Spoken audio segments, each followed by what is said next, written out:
You may have already noticed that Excel allows you to type just about anything into your worksheet. Along with text, you can use many different kinds of numbers, such as decimals, percentages, dollar amounts, dates, and more. To do this, Excel uses a feature called number formats, and it's really important to understand how they work. Number formats tell Excel exactly what type of data you're using. When you enter something into a cell, Excel will try to apply the right number format automatically. For example, watch what happens when we enter a calendar date into this cell, such as 1/1/2015 for January 1st.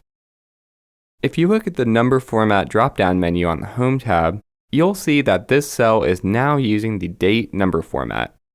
This tells Excel that we're working with a calendar date and not another type of number. If you click the drop-down menu, you'll see that there are several other number formats to choose from. The general format at the top is the default number format for every cell in your spreadsheet. When Excel isn't able to guess what type of data you're using, it'll usually just leave the general number format applied to that cell. In this example, I think I'd like to modify the number format to use the long date option instead. That way, it'll be easier to read in our spreadsheet. And there we go. When you select a cell with number formatting, you'll see the actual value of that cell in the formula bar. So the long date number format hasn't changed the actual data in our cell, it only changes the way it's displayed. And number formats don't just make our data easier to read. For example, since Excel understands that this is a calendar date, we can use the fill handle in the lower right corner of the cell to continue this series of dates. So now we have January 2nd, January 3rd, and so on. Definitely a lot easier than entering each of these one by one. Unfortunately, Excel doesn't always understand what we're trying to type the same way that a person would. And because of this, Excel requires you to enter your data in a pretty specific way. For example, watch what happens when we type January 1st in this cell. As you can see, the number format has not changed. This cell is still just using the general number format, and that means Excel didn't understand what we wanted. It also means our fill handle isn't going to work correctly. Instead, it just copies the data from this first cell, which isn't what we want. To fix this, we'll need to change this value to something Excel can understand, such as 1/1/2015, or just January 1 without the ST. There we go.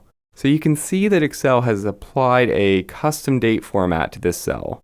And that's because it understood what we wanted.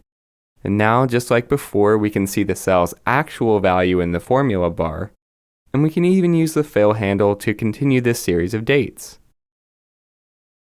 Let's take a look at another useful but potentially confusing number format: percentages. Remember how we said before that certain data needs to be entered in a certain way? Well, when you type a number followed by the percent sign and press enter, the percentage number format will be applied automatically to that cell. In this example, let's say that we're working with an 8% sales tax rate. Now, as you may remember from math class, percentages can also be written as a decimal number. For example, if I change the number format for this cell back to general, it'll appear as 0.08, which is just another way of writing 8%. I point this out mainly because it's easy to make a mistake with percentage formatting if you're not being careful. For example, if we type 8 into an empty cell and then apply percentage formatting afterward, Excel will think that we meant 800%, which isn't even close to what we wanted. In our experience, it's best just to include the percent sign whenever you're entering a percentage into Excel. That way there's much less risk of making a mistake like this. Okay, there's just one last thing we'd like to point out. Below the number format drop-down menu, you'll see these small buttons with a left and right arrow. These commands allow you to control how many decimal places are displayed in your cell. As an example, let's say I'm working with a currency value like $19.95. Now, as you can see, Excel automatically applied currency formatting when we included the $sign in this cell. Now you can show more decimal places to increase precision, or show fewer to simplify your data, or even round it to the nearest whole number. Just like before, we're not changing the actual value of this cell, as we can see in the formula bar. We're just making it easier to read in our spreadsheet. Now that you know how number formats work, take some time to ensure that you're using them correctly in your spreadsheet. Thanks for watching the video. Please drop a like and subscribe to support.